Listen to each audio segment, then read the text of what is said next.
ইরানের পাল্টা হামলায় দিশেহারা হয়ে পড়েছে ইসরায়েল। ইরানের আধুনিক প্রযুক্তির কাছে প্রতিনিয়ত ধরাশায়ী হচ্ছে নেতানিয়াহু। তেহরানের পাল্টা হামলায় ইসরায়েলের আয়রন ডোম ধ্বংস হয়ে যাওয়ার পর থেকেই ইসরায়েলিদের মধ্যে ভয়াবহ আতঙ্ক ছড়িয়ে পড়েছে। ইরানের হামলা থেকে বাঁচতে ইউরোপে পালানোর চেষ্টা করছে ইসরায়েলিরা। আর সে কারণেই মিশরের সিনাই উপদ্বীপে ব্যাপক ভিড় দেখা দিয়েছে। তেহরান টাইমসের এক প্রতিবেদনে এমনটি জানানো হয়েছে।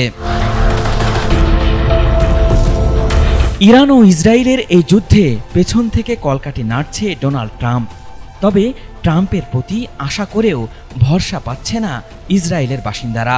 দিন যত গড়াচ্ছে ইরানের পাল্টা হামলার কারণে ইসরায়েল যেন গাজা উপত্যকায় পরিণত হচ্ছে। আর এ কারণেই ভয়ে দেশ ছেড়ে পালিয়ে যাচ্ছে ইহুদিরা।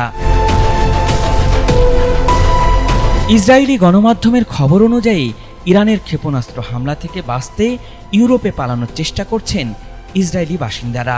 এজন্য তারা মিশরের সিনাই উপদ্বীপে ভিড় করছেন। হিব্রু সংবাদপত্রের উদ্ধৃতি দিয়ে প্রতিবেদনে বলা হয়েছে, ইসরায়েলের এক নাগরিক বলেছেন, আমি বরং মরুভূমির বিপজ্জনক যাত্রায় অংশ নেব, কিন্তু দখলকৃত অঞ্চলে আর থাকব না।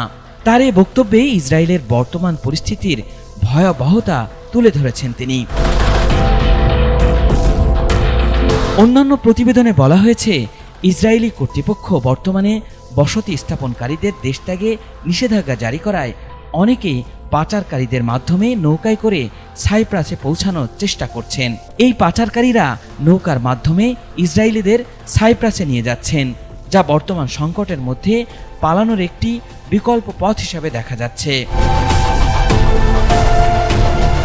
এদিকে ইরানের পাল্টা ক্ষেপণাস্ত্র হামলার পর ইসরায়েলে মানসিক বিপর্যয়ের ঘটনা নাটকীয়ভাবে বেড়েছে।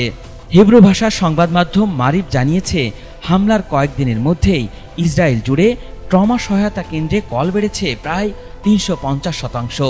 ইসরায়েলি ট্রমা সেন্টার অ্যাসোসিয়েশনের তথ্যে জানা গেছে, বোমা হামলার মধ্যে অনেকেই প্রচণ্ড উদ্বেগ, আতঙ্ক, কাঁপুনি, কান্না এবং হৃদস্পন্দন বৃদ্ধির মতো উপসর্গ নিয়ে সহায়তা চেয়ে ফোন করছেন।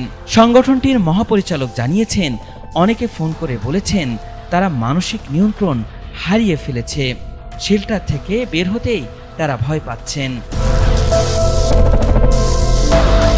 বিশ্লেষকদের মতে ১৯৪৮ সালের পর এই প্রথমবারের মতো ইসরায়েলি ভূখণ্ডে সরাসরি ও ব্যাপক আকারে হামলা হয়েছে, যা দেশটির সাধারণ মানুষের মাঝে নজিরবিহীন মানসিক প্রভাব ফেলেছে।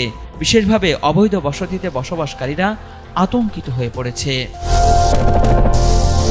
আল ইমরান, ATN বাংলা।